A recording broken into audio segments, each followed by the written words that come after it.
There the pulpit has been failed. Pulpit అక్కడే విఫలమైంది. ఈరోజు సంఘాలలో ఉన్న పుల్పిట్లు ఎక్కడ విఫలమైపోయిందంటే, ప్రాణముల దగ్గరికి వెలుగును తీసుకొచ్చే దగ్గరికి.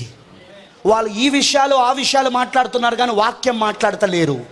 పాపముని ఎత్తు చూపించే వాక్యం మాట్లాడతలేరు. వాక్య వెలుగులోనికి వచ్చినప్పుడు పాపం బయటికి వస్తుంది, నీ మోసపు మాటలు బయటికి వస్తాయి, నీ యొక్క అంతరంగంలో జరుగుతున్న పాపాలు బయటికి వస్తాయి. నీకు మాత్రమే తెలిసిన పాపాలు అవి, నీ హృదయంలో మాత్రమే జరుగుతున్న పాపాలు అవి బయటకు వస్తూ ఉంటాయి. అక్కడే పులిపిట్లు ఫెయిల్ అయిపోయినాయి. ఈరోజు బలిపీఠం నిండా జోకర్లతో నిండిపోయి ఉన్నారు, విమర్శకులతో నిండిపోయి ఉన్నారు.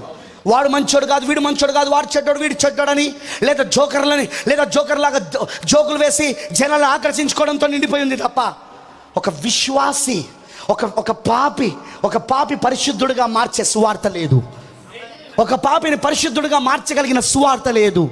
వాళ్ళను వెలుగులోనికి తీసుకురాలేకపోతున్నారు, వాళ్ళను సువార్త వెలుగులోనికి తీసుకురాలేకపోతున్నారు. అక్కడే ఈరోజు బలిపీఠాలు ఫెయిల్ అయిపోయారు అన్నాడు ప్రవక్త. ఎంత నిజమండి. లేకపోతే సంఘాలు ఈరోజు ఈ స్థితిలో ఉండేవి కావు. ప్రతి ఒక్కరిలో పశ్చాత్తాపం ఉండేది, ప్రతి ఒక్కరిలో మారు మనసు ఉండేది, ప్రతి ఒక్కరిలో ఆ కూటాలు అయిపోయాక పంది లాంటి జీవితంతో ఆ కూటానికి వచ్చిన వీళ్ళు గొర్రె లాంటి జీవితంగా మారిపోయి, గొర్రెల వలె మారిపోయి, పంది స్వభావం తీసేబడి గొర్రెపిల్ల స్వభావంకి వచ్చేసి వాళ్ళు అక్కడి నుండి వెళ్ళిపోయే వాళ్ళు అక్కడి నుండి. ఇప్పుడు ఆ కూటాలు కనబడతలేవు, ఇప్పుడు ఆ కూటాలు ఉంటలేవు. ఒకవేళ అలాంటి కూటాలు ఎవరైనా పెట్టినా విమర్శకులు ఎక్కువైపోయింది, దాన్ని విమర్శించే వాళ్ళు ఎక్కువైపోయారు, దాని గురించి బోధించేటోళ్ళను విమర్శించే వాళ్ళు ఎక్కువైపోయారు. ఎందుకంటే ఫస్ట్ ఆ పులిపిట్ వెనకాల, బలిపీఠం వెనకాల ఉన్న వ్యక్తి హృదయంలోనే ఇంకా చీకటి పోలేదు, అతనిలోనే ఇంకా చీకటి పోలేదు, వ్యభిచారపు ఆలోచనలు పోలేదు, అక్రమ సంబంధాలు పోలేదు. వింటున్నారా? దొంగతనాలు పోలేదు, స్త్రీని కూర్చిన వ్యామోహం పోలేదు, డబ్బును కూర్చిన ఆశ పోలేదు, ఇంకా ఆ వ్యక్తే మారలేదు. అలాంటప్పుడు సంఘానికి ఏం తీసుకెళ్తాడో?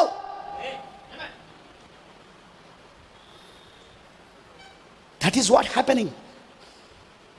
కానీ ఒక వ్యక్తి ఏర్పాట్లో ఉంటే, ఎన్నికలో ఉంటే, స్త్రీ అయినా పురుషుడైనా సరే, వాక్య వెలుగు వాళ్ళ దగ్గరికి వెళ్తుంది. సువార్త వాళ్ళ దగ్గరికి వెళ్ళినప్పుడు, వాక్యము సువార్త వెలుగు వాళ్ళ దగ్గరికి వెళ్ళినప్పుడు అది ఎక్కడికి వెళ్తుంది తెలుసా? వాళ్ళ ప్రాణంలోనికి వెళ్తుంది. వాక్యం ప్రాణంలోకి వెళ్తుందని హెబ్రీ 4:12 రాయబడలేదా? తెలుసా మీకు? వాక్యము శరీరంలోనికి వెళ్తుంది, ఆత్మలోనికి వెళ్తుంది, ప్రాణంలోనికి వెళ్తుంది.